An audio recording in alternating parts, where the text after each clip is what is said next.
میں جوانوں سے کہوں گا خدا را اپنی جوانیوں کو صحیح راہ میں استعمال کریں۔ جوانی کا مطلب عیش و آرام نہیں ہوتا، جوانی کا مطلب اپنی زندگی کی طاقتوں سے لطف اندوز ہو کے خدا کو بھلانا نہیں ہوتا۔ مثال دے رہا ہوں آپ کو، ایک مثال دے رہا ہوں جوانوں کے لیے، بزرگوں سے معذرت کے ساتھ۔ مثال بھی فقط سمجھانے کے لیے، ہو سکتا ہے آج کے زمانے میں مثال آپ کو عجیب لگے، سمجھانے کے لیے دے رہا ہوں۔ اگر آپ کا کوئی ضروری کام ہے، ایک منزل ہے، آپ نے یہاں سے لاہور پہنچنا ہے اور وقت تھوڑا ہے، فرض کر لیں آپ گاڑی پہ نہیں پہنچ سکتے، آپ کو جہاز دیا جائے کہ یہ لو جہاز ہے، تیز ترین سواری تو جہاز ہی ہے نا آج کا، ٹھیک ہے، زیادہ سپیڈ میں وہی چل سکتا ہے فضا میں، آپ کو جہاز دیا جائے کہ یہ لو جہاز، اور آپ نے لاہور پہنچنا ہے اور آپ کے پاس یہی 2-3 گھنٹے ہیں، اسی کے اندر آپ نے جانا ہے،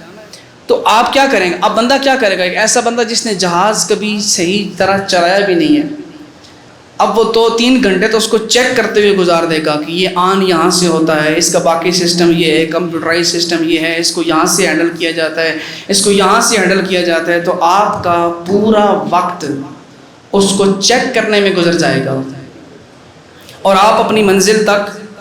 نہیں پہنچ سکتے۔ یہ مثال تھی، ہو سکتا ہے آپ مثال پہ اعتراض کریں، لیکن بات سمجھانا تھی۔ جوانی ایک جہاز کی طرح ہے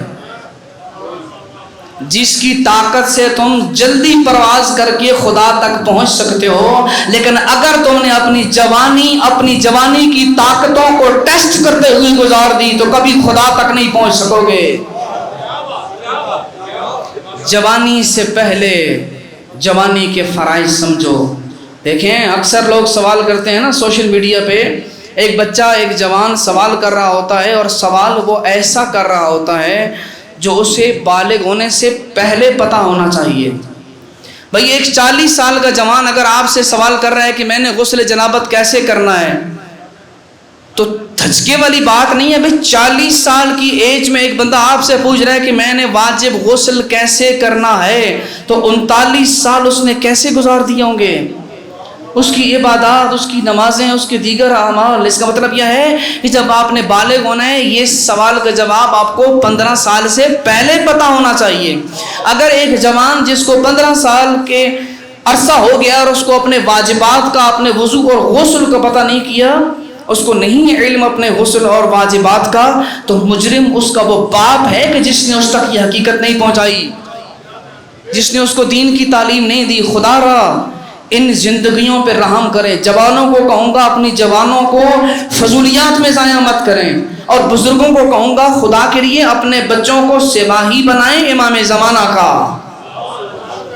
جب بچہ پیدا ہوتا ہے، اسلام کہتا ہے جب آپ نے شادی کرنی ہو تو اس وقت دیکھو کہ تم کیسی خاتون سے شادی کر رہے ہو، کیونکہ جس سے شادی کر رہے ہو اس کی تربیت تمہارے بچے پہ ہوگی، اس کی اچھی اور بری جتنی بھی عادات ہیں اس کا اثر آپ کی اولاد پہ ہوگا۔ اس لیے کہا کہ بچہ پیدا ہونا تو بعد کی بات ہے، شادی کرنے سے پہلے جب عورت کو آپ انتخاب کر رہے ہو تو معصوم نے فرمایا ہے کہ ایسی صفات والی بیگم کا انتخاب کرو جو دین میں بھی آپ کی مددگار ہو، آپ کے بچے کی اچھی تربیت کر سکے۔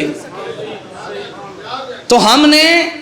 بچہ پیدا ہونے کے بعد نہیں، بچہ پیدا ہونے سے پہلے سے سوچنا ہے کہ ہم نے ایک ایسے گھرانے میں شادی کرنی ہے جس کے ذریعے ہمیں ایسی اولاد ملے جو ہمارے وقت کی امام کی مددگار ہو۔